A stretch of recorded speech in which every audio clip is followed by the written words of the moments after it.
আজ থেকে শুরু হতে যাচ্ছে বিশ্ব ক্রীড়াঙ্গনের সবচেয়ে জাঁকজমকপূর্ণ আসর ফিফা বিশ্বকাপ।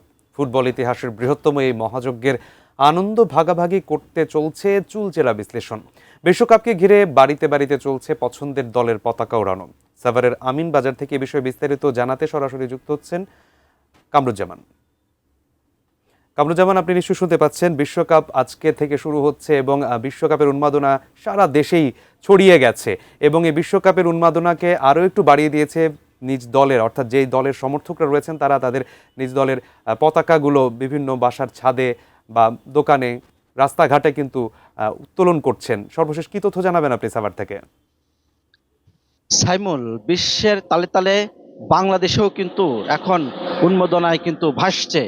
আমরা একটু ঢাকার এই মহাসড়কে কিন্তু রয়েছি আমিন বাজারের ঠিক এই জায়গাতে আপনি দেখতে পাচ্ছেন প্রায় 40টা রাষ্ট্রের কিন্তু পতাকা এখানে টাঙ্গানো হয়েছে। বাংলাদেশের পতাকা সহ প্রায় 40টা রাষ্ট্রের পতাকা কিন্তু এই ঢাকার এই মহাসড়কের যারা এই খেলোয়াড় বা যারা এই খেলোয়াড় প্রেমী যারা রয়েছেন, বিশ্ব ফুটবল প্রেমীরা, তারা কিন্তু এই সাভারের আমিন বাজারে কিন্তু আপনি দেখতে পাচ্ছেন ঢাকার এই মহাসড়কে কিভাবে টাঙানো হয়েছে। উৎসাহ উদ্দীপনার মধ্য দিয়ে এই আমিন বাজারবাসী তারা শুধু ঢাকার এই মহাসড়কে নয়, আমি আপনাদের একটু দেখাই যে প্রত্যেকটা বাড়ির যে ছাদে এবং আঙিনায় এবং আমরা দেখেছি যে দোকানপাট সবটা জায়গাতেই কিন্তু এখন ফুটবল খেলার যে জাঁকজমকপূর্ণ যে আলোচনা সমালোচনা এটি চলছে।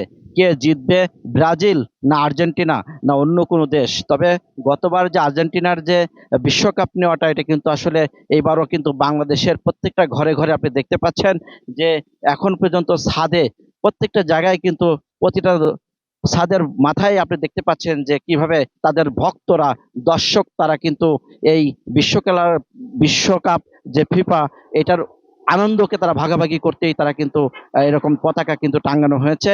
এবং প্রত্যেকের বাড়িতেও আমরা দেখেছি তারা কিন্তু বিভিন্নভাবে আহ তারা খাওয়া দাওয়াও করছে। আমরা দেখেছি, তাদের সাথে কথা বলেছি যারা এই ফুটবল প্রেমী, তারা আমাদের বলেছে যে এটি নিয়ে কিন্তু এই পুরো যে 16টি ভেন্যুতে, কিন্তু আপনি জানেন যে 16টি ভেন্যুতে 39 দিন ব্যাপী কিন্তু এই 104টি ম্যাচের মাধ্যমে কিন্তু এই বিশ্বকাপ খেলা হবে এবং বাংলাদেশ কিন্তু তারও কিন্তু বাইরে নয়, তারা কিন্তু এই খেলাকে উপভোগ করছে। বলা হয় যে যেহেতু গতবার জানেন যে আর্জেন্টিনা কিন্তু এই বিশ্বকাপের যে জয় তারা কিন্তু এনেছিল, এবারও কিন্তু আর্জেন্টিনা এবং ব্রাজিলের মধ্যে কিন্তু বাংলাদেশের যে উন্মাদনা সেটি কিন্তু আমরা লক্ষ্য করেছি।